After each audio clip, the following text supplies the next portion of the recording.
మా ఇంటి పక్కన స్థలంలో వాటర్ మిగిలిపోయి ఇదిగోండి కలువ పూలు అయితే వచ్చాయి. దీన్ని వాటర్ లిల్లీ అంటారా లేకపోతే కలువ పూల లోనికి వెళ్ళి చూద్దాము. నీళ్ళు ఆరిపోయినాయి.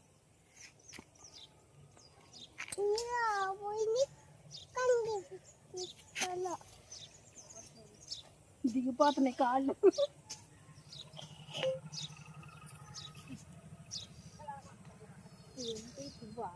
కాయక్క అది పువ్వు అయిపోయిన తర్వాత లోపల సీడ్ వస్తుంది.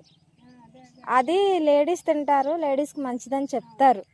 సో దాన్ని మనం తర్వాత లోపలికి వెళ్ళాక సీడ్ ఉంటుంది ఉంటుంది లోపలికి వెళ్ళాక దాన్ని మనం పగలకూడదు. చూడు ఇప్పుడు ఎట్లాగా వాటర్ అయిపోయినాయి కదా, ఈ మొక్కలు తీసుకొచ్చి మా ఇంట్లో పెట్టుకుందాం అని చెప్పి అనుకుంటున్నాం.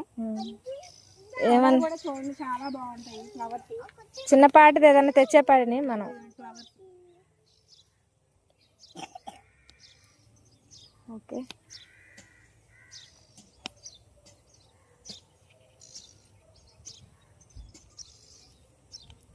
అలా రాదేమో, రాదు. ఏదైనా కత్తి పెట్టి తీయాలి. ఇంకా పలుగు తీసుకురావాలి. దీనికోసం ఇంకోటి ఫ్లవర్స్ చూపిస్తాను మీకు. పారగమని పలుగు కానీ తీసుకొచ్చి దాన్ని తీసి మీకు చూపిస్తా. ఇదిగోండి ఫ్లవర్ అయితే ఇలా ఉంటుంది, చాలా అందంగా ఉంటుంది. చూసారా, baby pink, white and green. ఇవి అయిపోయాయి. ఇంకా దీని స్టామినా అవి ఫ్రూట్ అవుతాయి మనం ఉంచితే. ఇది ఆల్రెడీ ఫ్రూట్, అది చిన్నది, తక్కువగా ఉంటాయి. దీంట్లో ఎలా ఉంటాయి అనుకుంటున్నాం, ఈ గసగసాలు ఉంటాయి చూసావా, ఆ టైప్లో ఉంటాయి దీంట్లో గింజలు. అది తెలుసు.